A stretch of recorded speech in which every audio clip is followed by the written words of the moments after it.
আসসালামু আলাইকুম প্রিয় শিক্ষার্থীরা, বাগেরহাট সদর অনলাইন ক্লাসের পক্ষ থেকে তোমাদের সকলকে জানাই আন্তরিক সালাম ও শুভেচ্ছা। আশা করি সবাই ভালো আছো। আমি মোহাম্মদ জাকির আমিন, কাড়াপাড়া মাধ্যমিক বালিকা বিদ্যালয়। আজ আমি তোমাদের নবম শ্রেণীর বাংলা দ্বিতীয় পত্রের ষষ্ঠ পরিচ্ছেদের সমাস বিষয় নিয়ে আলোচনা করব। আশা করি তোমরা মনোযোগ সহকারে শুনবে এবং তাহলে তোমরা উপকৃত হবে এবং সহজে পাঠটি তোমরা বুঝতে পারবে। আমি প্রথমে সমাস আলোচনার পূর্বে সন্ধি সম্পর্কে একটি ধারণা নিব, কারণ সমাসের সাথে সন্ধির একটি বিশেষ মিল আছে। সন্ধি হচ্ছে পাশাপাশি দুই বর্ণের মিলন। পাশাপাশি দুই বর্ণের মিলনকে সন্ধি বলে। যেমন বিদ্যা, বিদ্যা যোগ আলয়, এই দুটের মিলন হয়েছে বিদ্যা, বিদ্যালয়। তাহলে আমরা এভাবে উচ্চারণ করি না সন্ধির জন্য যে বিদ্যা যোগ আলয়, তাহলে আমাদের উচ্চারণে কাঠিন্যতা বোধ করতাম আমরা এবং উচ্চারণ কঠিন হতো। তাহলে আমাদের এই সন্ধিটা আমাদের উচ্চারণকে সহজ করেছে। তেমনি এবার আমরা আসি আমাদের মূল পাঠে, সমাস। সমাসের রীতি সংস্কৃত ভাষা থেকে এসেছে। সমাস শব্দের অর্থ সংক্ষেপ, মিলন, এক পদে পরিণত, এক পদীকরণ ইত্যাদি।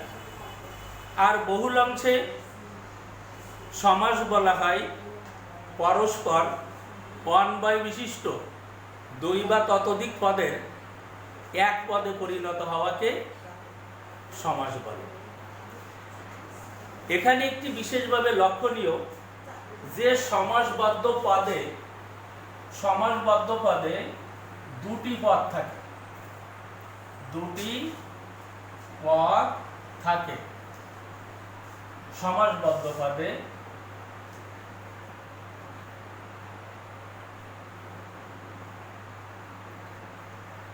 তাহলে সমাসবদ্ধ পদে দুটি পদ থাকে। একটি হচ্ছে পূর্বপদ,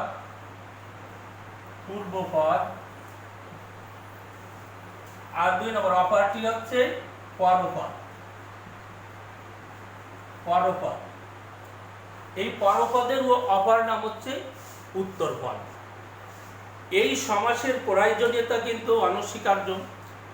সমাজের প্রয়োজনীয়তা অত্যন্ত তাৎপর্যপূর্ণ বহ, কারণ সমাস আমাদের উচ্চারণকে সহজ করেছে, সাবলীল করেছে, ভাষার উচ্চারণকেও সহজ করেছে। তাহলে আমরা সমাস বিষয়ে আমরা খুব ধারণা থাকতে হবে, যেহেতু আমাদের সমাসটা আমাদের পাঠের একটি গুরুত্বপূর্ণ বিষয়। এবার আমরা তাহলে আমাদের মূল পাঠে ফিরে যাব। এখানে সমাস কিন্তু 6 প্রকার। সমাস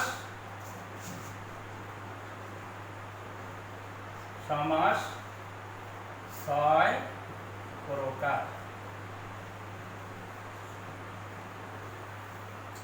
1 নম্বর দ্বন্দ্ব সমাস।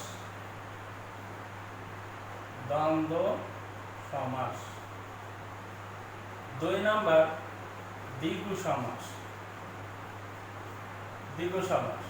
3 নম্বর তৎপুরুষ সমাস।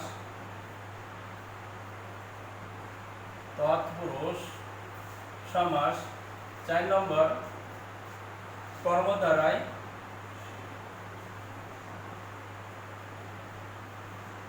5 নম্বর অব্যয়ভাব সমাস।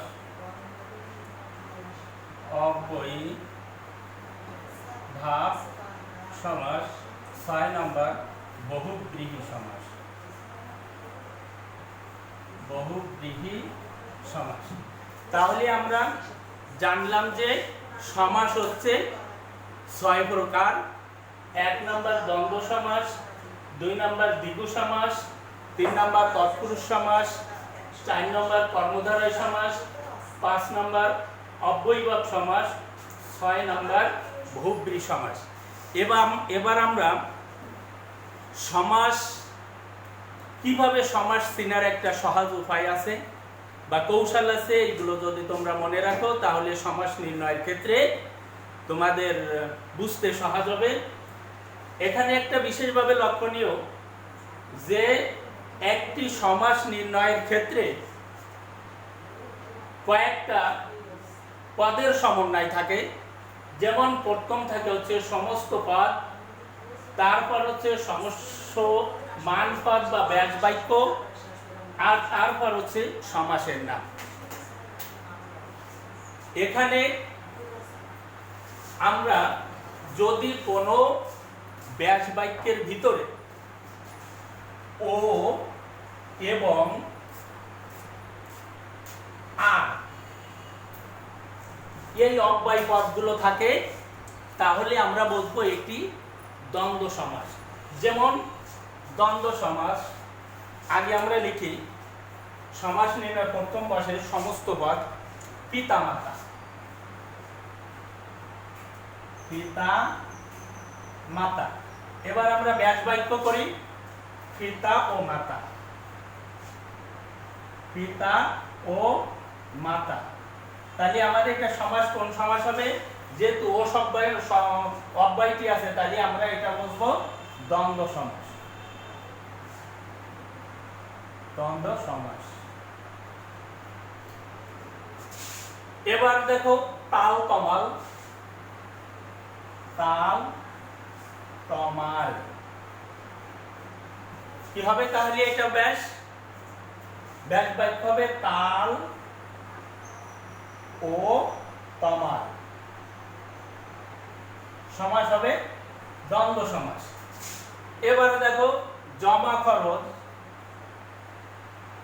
জমা খরচ, জমা ও খরচ, এটাও দ্বন্দ্ব সমাস। এবার টাকা পয়সা, টাকা পয়সা, এটার ব্যাস বাক্য কি হবে? টাকা ও পয়সা।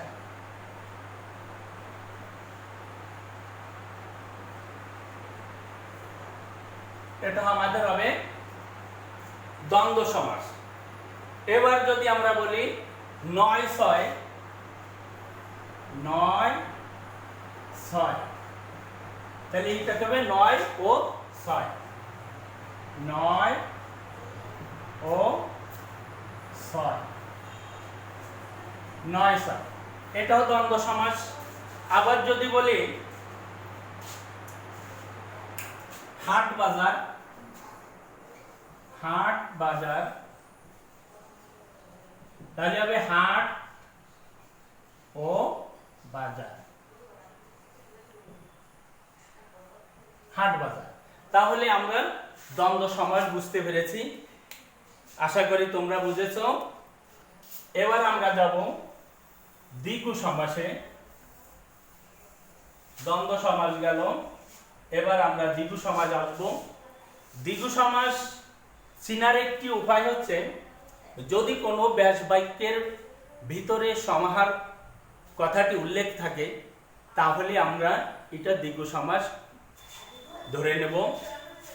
যেমন সমস্ত পদ সে তার ব্যাস বাক্য 3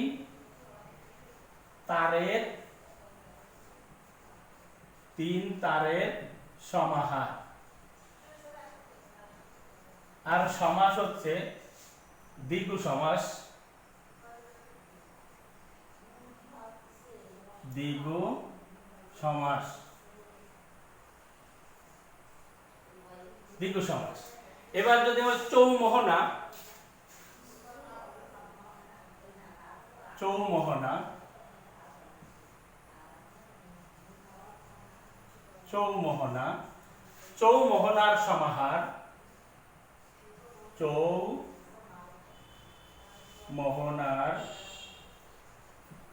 সমাহার, এটাও দ্বিগু সমাস। এবার যদি আমি বলি পঞ্চবটি, পঞ্চবটি, তাহলে এখানে আমরা এইভাবে নিই পঞ্চবটের সমাহার, এভাবে নির্ণয় করতে পারি পঞ্চবটের সমাহার, এটাও দ্বিগু সমাস। তাহলে আমরা দ্বিগু সমাস নির্ণয়ে যদি ব্যাস বাক্যের ভিতর সমাহার কথাটিতে উল্লেখ থাকে তাহলে বলবো আমরা এটা দ্বিগু সমাস। এখানে একটা বিষয় লক্ষণীয়, সমাসবদ্ধ পদে প্রত্যেকটি ব্যাস বাক্যকে, যেমন 3 তারের প্রত্যেকটি পদকে এক একটি সমস্যমান পদ বলা হয়। তাহলে আমরা দ্বিগু সমাস বুঝলাম। এবার আমরা যাব 3 নম্বরে অপশন ছিল আমাগো কর্মধারায় সমাস।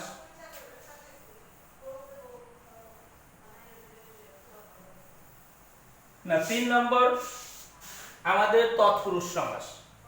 এখানে একটি বিষয় লক্ষণীয় যে তৎপুরুষ সমাসে একমাত্র বিভক্তি যুক্ত হয়।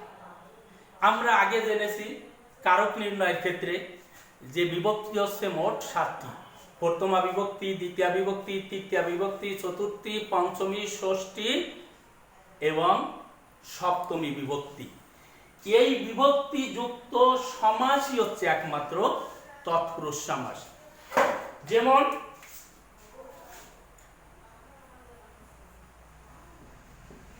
সমস্ত পদে তার ভারতে ব্যাস বাক্য, ব্যাস বাক্য আর সমাসের না, সমাসের না। তাহলে আমরা যদি বিভক্তিযুক্ত কোনো ব্যাস বাক্য থাকে সেটা বুঝবো আমরা তৎপুরুষ সমাস। যেমন গাছে পাকা, গাছ পাকা, গাছ পাকা, গাছে পাকা, গাছে পাকা। সমাসের নাম তৎপুরুষ সমাস, তৎপুরুষ সমাস। তাহলে মূল শব্দটা ছিল গাছ, তার সাথে এ বিভক্তি মানে এ বিভক্তি যুক্ত হয়েছে, তাহলে আমরা এটা বলবো সপ্তমী তৎপুরুষ সমাস, সপ্তমী তৎপুরুষ সমাস।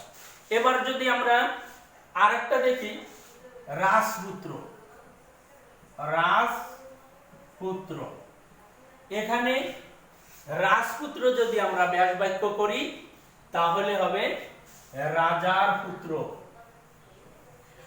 রাজার পুত্র, রাজার পুত্র, রাজপুত্র। এখানে রাজা ছিল মূল শব্দটা, তার সাথে র বিভক্তি যুক্ত হয়েছে, অর্থাৎ এটা হচ্ছে ষষ্ঠী তৎপুরুষ সমাস,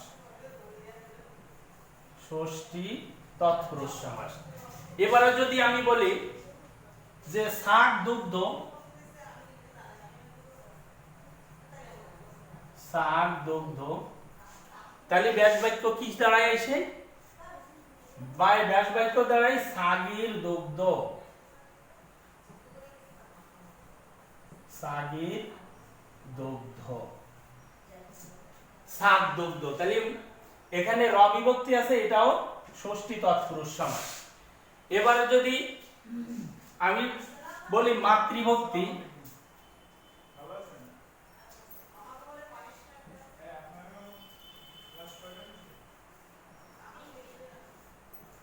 মাতৃভক্তি, মাতাকে ভক্তি, মাতাকে ভক্তি। এখানে মাতাকে ভক্তি, কে রে, এটা ছিল হচ্ছে কে রে, এটা হচ্ছে দ্বিতীয় বিভক্তি চিহ্ন, তাহলে আমরা এটা দেব হচ্ছে দ্বিতীয় তৎপুরুষ সমাস। দ্বিতীয় তৎপুরুষ, দ্বিতীয় তৎপুরুষ সমাস। এবার যদি বিলাত ফেরত আমি দিই, বিলাত তোমাদের মূল বইতে আছে, বিলাত ফেরত, বিলাত ফেরত, এখানে ব্যাস বাক্য দাঁড়াবে বিলাত হইতে ফেরত, বিলাত হইতে ফেরত।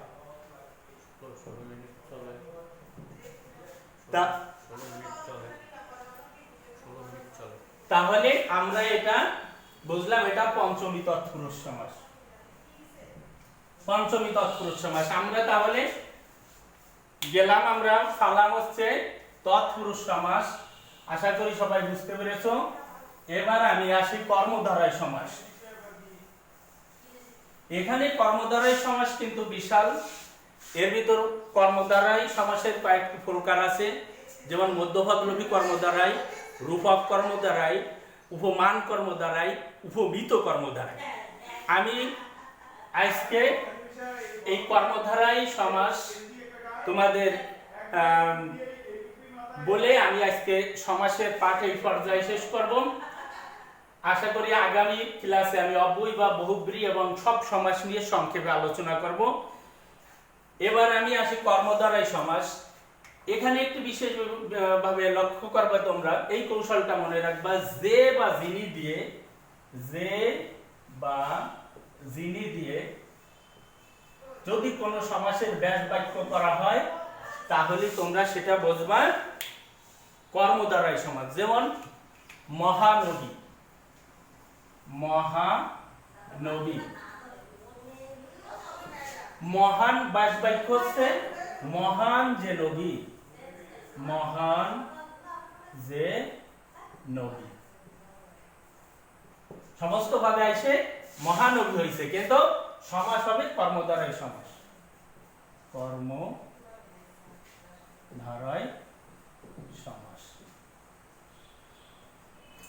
তাহলে আমরা যে দিয়ে পেলাম ব্যাস বাক্যের ভিতর মহান যে নবী, এখানে যে শব্দটা আছে। এবার আমি যিনি দিয়ে দিই, জজ সাহেব, জজ সাহেব। তাহলে এটা হবে কি যিনি জজ, যিনি জজ, তিনি সাহেব, তিনি সাহেব, এটা জজ সাহেব। তাহলে আমরা যিনি দিয়ে ব্যাস বাক্য পেয়েছি। এখানে কিন্তু আরেকটা বিষয় লক্ষণীয়, যে আমি বলেছি কর্মধারয় সমাসের ভিতর কয়েক প্রকার আছে। এক নম্বর মধ্যপদলোপী, মধ্যপদলোপী,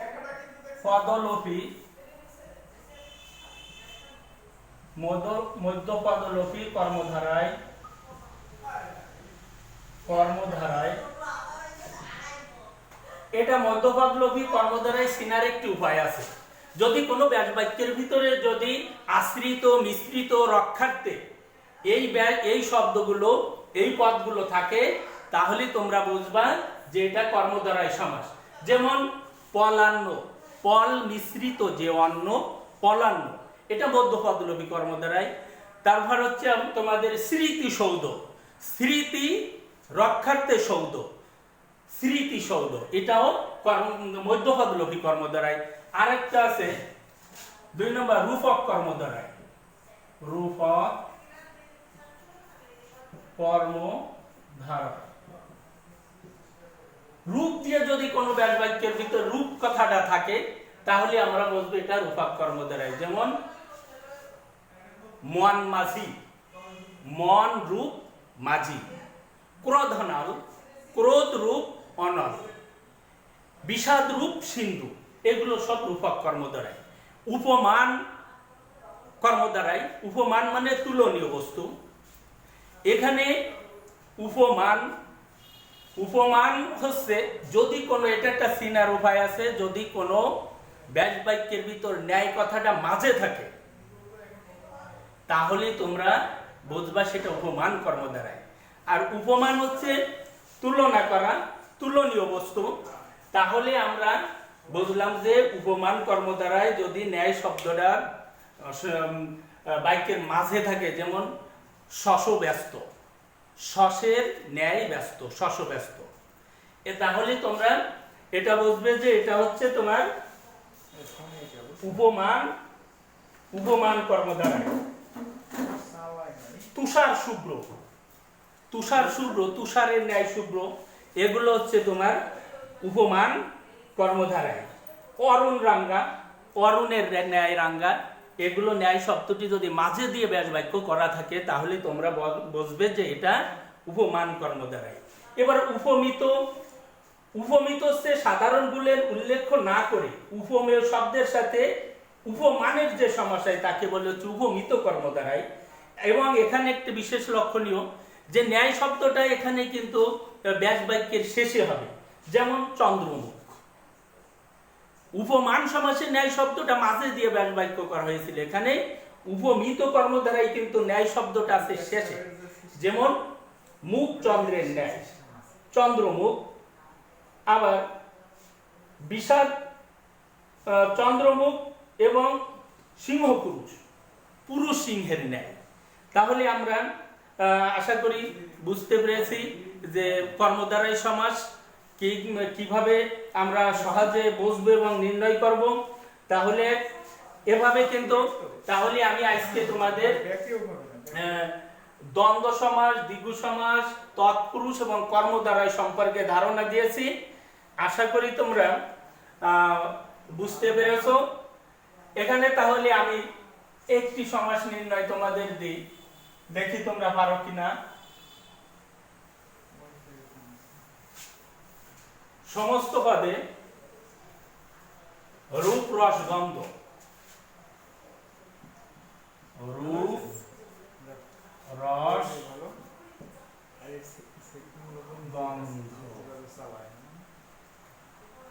এটা কোন সমাস হবে? এটা আমরা এভাবে বলতে পারি, ব্যাস বাক্য এভাবে করতে পারি, রূপ রস ও গন্ধ। এখানে কিন্তু আমি আগেই বলেছি যে ও এবং আর এই অব্যয়গুলো যদি কোনো ব্যাস বাক্যের ভিতরে থাকে তাহলে সেটা হবে দ্বন্দ্ব সমাস। তাহলে আমার এখানে ও অব্যয়টি আছে, তাহলে আমরা রূপ রস ও গন্ধ, সমাস হলো দ্বন্দ্ব। তাহলে আমরা এইভাবে সমাস নির্ণয় করব। আমি তোমাদের বাড়ির কাজ দিয়ে আমার আলোচনা বা পাঠ আজকে এখানের মতো শেষ করব। 24 মিনিট। বাড়ির কাজ,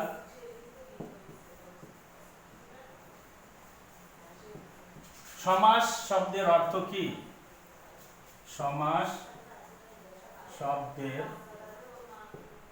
অর্থ কি? অর্থ কি? সমাস, সমাস কত প্রকার, কত প্রকার ও কি কি, কি কি, প্রত্যেকটি উদাহরণ দাও, প্রত্যেকটির